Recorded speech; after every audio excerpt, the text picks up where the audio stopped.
Rebonjour à tout le monde. Aujourd'hui, on parle de la mitzvah de se saouler à Purim. C'est une mitzvah que beaucoup de gens aiment beaucoup et que ils prennent sur eux de faire ça intensément. La Gemara dans Masechet Megillah, page 7, B, nous dit que Chayav inish levi soube bepuria adelo yada ben Aruman et Baruch Mordechai. Un homme, il doit se saouler à Purim jusqu'à qu'il ne sache plus la différence entre Aruman et Baruch Mordechai. Il y a des commentateurs qui voudraient dire que les vissoumé, ça veut pas dire se saouler, ça veut dire les idbasem, ça veut dire être joyeux, de boire un petit peu de vin pour être joyeux.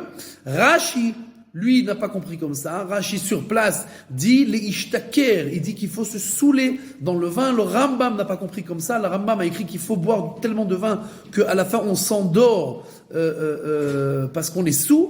Le Rav Kook, bien entendu, n'a pas compris comme ça. Il a écrit qu'il faut se saouler. Il a même écrit, c'est une marloquette pour comprendre ce qu'il a écrit, mais même quelqu'un qui sait qu'il va rater après Mincha ou Arvit parce qu'il va être saoul, alors, bien que ce soit la situation, il aura le droit de se saouler. Mais, bien entendu, il y a une grosse question qui se pose. On sait très bien que se saouler, c'est quelque chose qui est tout à fait négatif. La Gemara elle-même qui nous ramène cette histoire-là, cette halakha-là de se saouler à Purim, nous raconte une histoire que Rabba et Rab Zeira, un jour, ont fait le repas de Purim ensemble et ils se sont saoulés comme la halakha le dit.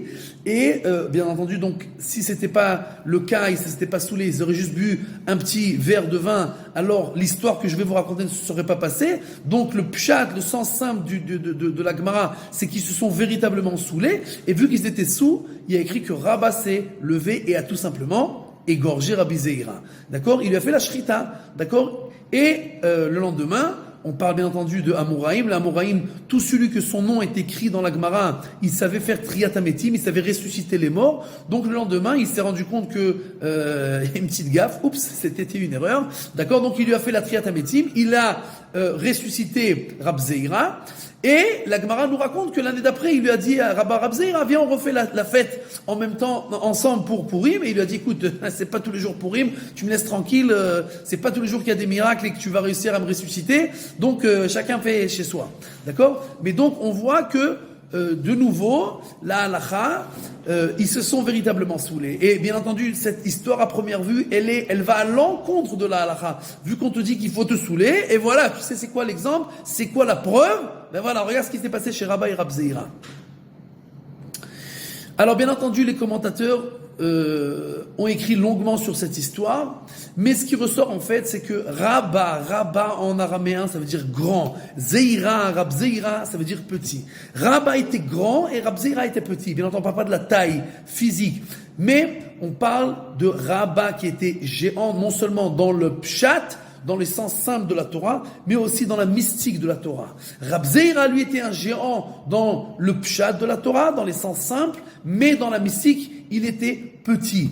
Mais qu'est-ce qui se passe quand on boit du vin? Nichnas yain yatsasod. Quand on boit du vin, alors les secrets sortent. Quel secret? Ça dépend qu'est-ce que tu as à cacher. D'accord? Donc, Rab Zeira, ce qu'il avait à cacher, c'était la mystique de la Torah. C'était les secrets de la Torah. Donc, il a bu du vin, il a commencé à dévoiler des secrets terribles. Et l'âme de Rab Zeira n'a pas pu supporter le coup. Et donc, en fait, c'est comme s'il l'avait égorgé. Et donc, son âme est sortie de lui. Et alors, bien entendu, Rabba, qui était un grand Mekoubal, un grand kabbaliste, il l'a ressuscité. Ce que l'on voit de cela, en fait, c'est que, en fait, le but de boire du vin, c'est de découvrir les secrets. Mais la question, c'est de savoir quel secret tu as à découvrir. Donc, quelqu'un qui sait que quand il va se saouler, il va dire des divrei Torah, il va raconter la Avodat Hashem, comment c'est bien de servir à Kadosh Baruch Hu, etc. Alors, il doit boire, parce que c'est le but du jeu. Le but du jeu, c'est de se saouler, de sortir les véritables secrets qui sont pour le service divin. Mais si quelqu'un il va se saouler, il va commencer à dire des bêtises et à faire des choses qui ne sont pas comme il faut, alors bien entendu, il ne devra pas boire, parce que là il n'y a aucune mitzvah, c'est mitzvah ba avera, et donc il devra boire un petit peu plus que son habitude. S'il a l'habitude de boire un demi-verre, il boira un verre de vin et ça suffira pour cela. Et bien entendu, le Réma, pour les Ashkenazim, disent que c'est ça, c'est une des chitas, c'est de boire un petit peu plus que son habitude. Mais en tout cas, pour tous les avis, si quelqu'un il va faire des bêtises, alors bien entendu, il n'aura pas le droit de se saouler. Mais nous savons que tous les grands de toutes les générations se sont toujours saoulés. Et Baruch Hashem, eux, quand ils ont commencé à ouvrir la bouche, c'était que pour raconter des divrei Torah et des Avodat Hashem. Be'atzlacha et Chag Sameach.